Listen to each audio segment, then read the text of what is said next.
as you know, both can do it, but it's on the women's side because it shows you how to do it with your legs instead of trying to be a sweet guy muscling it up and pulling your back.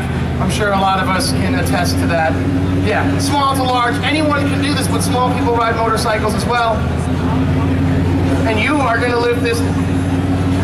Oh yeah, yes, we do this with any motorcycle. It doesn't have to be an 883. We've done them with every size, from our touring bikes to and all the bells and whistles put on. So the first thing we want to warn people is if you have bad knees or bad back, we suggest you to call roadside assistance or call someone to help you do it. It's not worth trying to pick it up. Even in all the embarrassment, not being able to walk is an even worse embarrassment.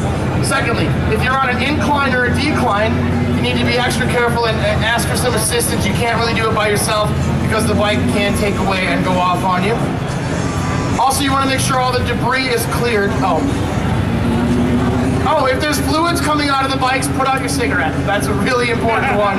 Do that right away. No, if there's fluids coming out of your motorcycle, also call roadside assistance, have somebody come clean that up, because we don't want to get you involved in all the makings and goings on of the motorcycle. So, number one, first thing you're going to do is turn off the motorcycle with the emergency shut-off switch. It is located on the right side of your handlebars. That's for obvious reasons, because you don't want to get your fingies cut off. That's hard to explain. Next thing you want to do is actually put your motorcycle in gear. What that does is locks the back wheel. If you're trying to lift up a motorcycle with the wheels turning, the chances of it, as we say, ghost riding the whip, can actually happen. And we don't want to have that to happen to you. So make sure the motorcycle is in gear so the back wheel does not move. Clutch. Oh, also this helps and you don't have to grab the brake when you are lifting the motorcycle. With the wheel locked in, you're able to get the momentum and actually use that to put the motorcycle back up on its right way.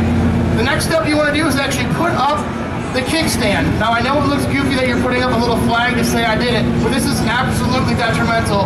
And when you get the motorcycle up on its to where it's supposed to be, you can lean it back over. See, so we turned it off, we have the wheel in gear, and we put up our kickstand.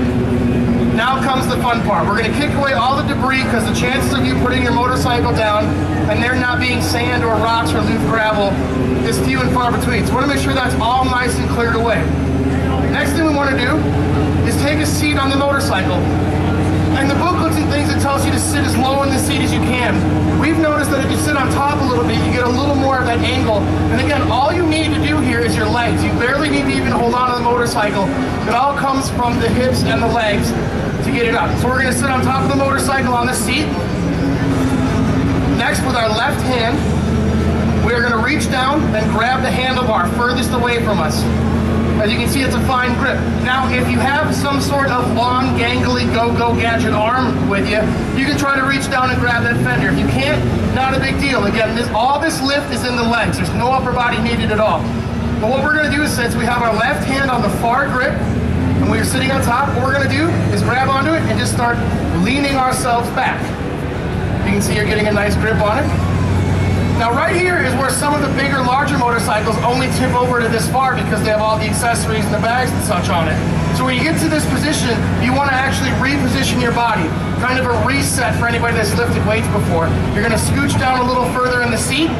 At this point, you should be able to grab the rear fender and then finish it the rest of the way and lift it on up. And since we have our kickstand out, you just lay it right onto the kickstand. See, easy enough.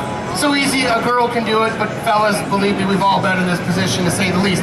Now, in the occasion that the motorcycle flips over the other way, you're going to do the exact same thing you did, except when you get to that halfway position, you're going to switch over, grab the handlebar, and then sweep the leg Johnny to get that kickstand out and lay down nice and wonderfully. And now all you have to do is deal with the embarrassment of people watching you that laid your motorcycle down, which we know is half the problem, but as long as you can get it back up, that is what's important. We're now going to take volunteers. How about a big round of applause for our volunteer that didn't know she was volunteering? All the best.